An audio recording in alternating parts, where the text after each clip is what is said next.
I don't know about you guys, but this is the matchup that I've been waiting for all year, okay? And I can't wait. I'm so happy it's finally here. Doesn't matter if you're an Oilers fan, a Flames fan, or a Buffalo Sabres fan. You're going to be watching the Battle of Alberta because it's some of the best hockey you can get in the NHL. We've got so many storylines here. You know and I know that there's going to be a ton of emotion. We're not going to get a sleeper game here. It's going to be good stuff, whether it's Tkachuk versus Kassian, the goalie fights. I mean, hey, don't expect to see another one of those. Or even just McDavid versus Gaudreau. I know McDavid is better, but you get what I mean. The skill players, you've got the grit, you've got the emotion, the fights, everything you could ask for. And we'll go through the lineups here in just a minute. But hey, you know that Tkachuk-Kassian thing is not going away, and everybody's going to be keeping a very close eye on that. I know they had their fight. They said it was squashed. But we saw what happened with Brady Tkachuk and Kassian the other night.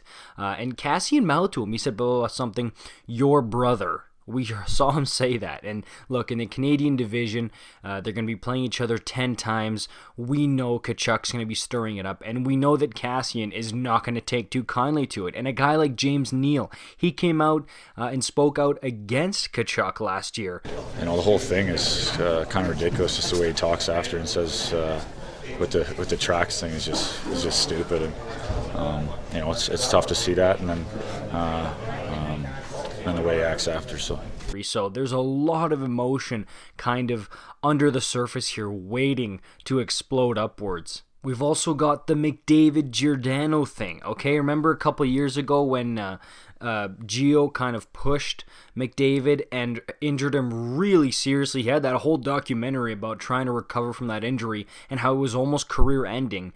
And yes, he did come out and say it's no big deal, blah, blah, blah, that he doesn't hold any grudges against him. But then this last season, in the Battle of Alberta, Gio did kind of stick his knee out a little bit there against McDavid as well, and McDavid was mad. He was breaking sticks on the bench. I've rarely seen Connor McDavid that angry during a game. Now on to the lineups. Let's start on the Oilers side of things. Now we know they haven't played in a few days. They've got a lot of rest under their belt, and don't be surprised if former Flame Mike Smith, he might get the start tonight, okay?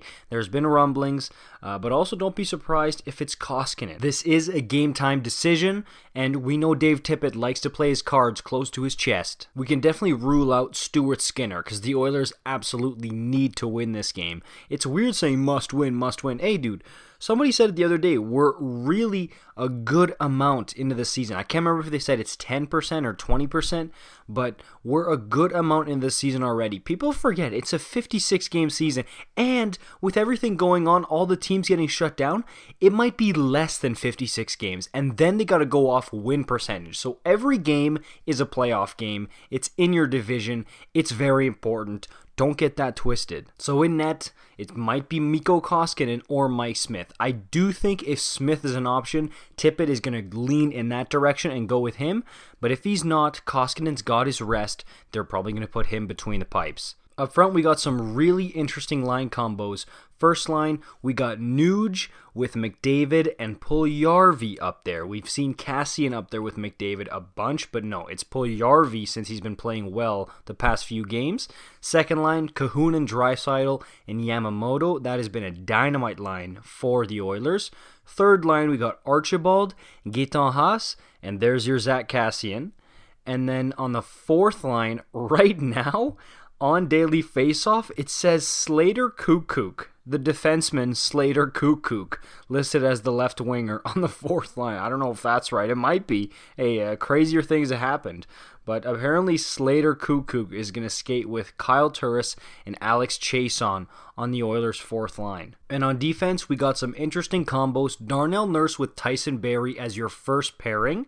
Darnell Nurse, okay, he's getting some Olympic consideration lately, so he's really picked up his game. He might be emerging here, especially with Clefbaum out, as the Oilers' really true number one defenseman. I know some are going to say, oh, he already was. Yeah, but not to this degree. He is really emerging into a really top-level defender. And then on the second pair, we got William Lagesson with Adam Larson. Oh, dude, every time I see Adam Larson, I still think of Taylor Hall. But he's a damn solid defenseman in his own right. And then on the third pairing, we got Chris Russell with the rookie, Evan Bouchard. The future is bright on D for you guys, Edmonton, and if you guys got Bouchard and Philip Broberg on the way. So this Oilers defense, especially you keep a guy like Nurse and hopefully Clefbaum. There's some rumblings that his career might be in jeopardy, but if it's not, you get Nurse, Clefbaum, Broberg, and Bouchard. That's solid. For me, key to victory tonight for the Oilers. Look, I've seen Connor McDavid and Leon Draisaitl absolutely burn the Flames alive, no pun intended, so many times. That's your key to victory, man. I mean, literally, Mark Giordano, everybody in the Flames defense for that matter, has tried everything they can to stop Connor McDavid and Draisaitl, and they can basically never do it. These guys, I've seen other teams shut them down. For some reason, they never get shut down against the Flames, and that's when the Oilers win. When McDavid, Draisaitl are lighting it up. And I know it's like that for a lot of other teams, but we know sometimes just because McDavid and Draisaitl are scoring doesn't mean the Oilers are going to win. And a player to watch for Edmonton, of course the easy answer would be McDavid and Draisaitl, right? But no, I'm going to go with Zack Kassian. We know, again, I mentioned it, he's got some ties emotionally to the Flames. He really doesn't seem to like them. So I want to see what kind of performance he has here. Is he just going to slip under the radar on the third line, get comfortable, or is he going to go crash and bang and play this thing like a playoff game? Remember that game, and even just that series against San Jose in the playoffs a few years back. He was so dynamite. Is he going to come out like that? Or is he just going to slide under the radar on that third line? On the Flame side of things, man, this lineup, okay, I mean, I'm going to read it to you, but don't trust it at all. Jeff Ward alluded to changing up the lines after the last game, and even if he does go with these lines, we saw it in the third period of the last 3 games against the Jets. He likes to shuffle things up. He literally throws everything into a hat and picks it at random, basically. So we know the lines are going to get shuffled up, but as of right now, it looks like it's still going to be Tkachuk, Lindholm, Dubé, Gaudreau, Monahan, and Simone. I think Levo should be up there. And then Mangiapane, Backlund, Levo. And then fourth line is Lucic, Derek Ryan, and Nordstrom. If you ask me, I think the Flames should go back to what they went with when they won the Western Conference 2 years ago, 2018-19. And this slides into the key to victory for me for the Flames. I think you go back to your old lineup. So what does that mean? That means you go Gaudreau, Monahan, Lindholm. I know we like Lindholm at center, but you got to go back to what worked, okay? And that also means you put Mangiapane, Backlund, and Tkachuk back together. It might not work, but we haven't even tried it yet, so it's worth a shot to at least give it a try. And also, again to that, if you want to win this game, you gotta hit. You gotta hit, crash, and bang. Put some emotion into it. I know it's the Battle of Alberta. Oh, there's already emotion. You really got to get invested into this. Be ready. Make sure you're awake for this game. My player to watch for Calgary, Mr. Sam Bennett. Yes, dude, all the rumblings of the trade request, and he said, I want to talk about it.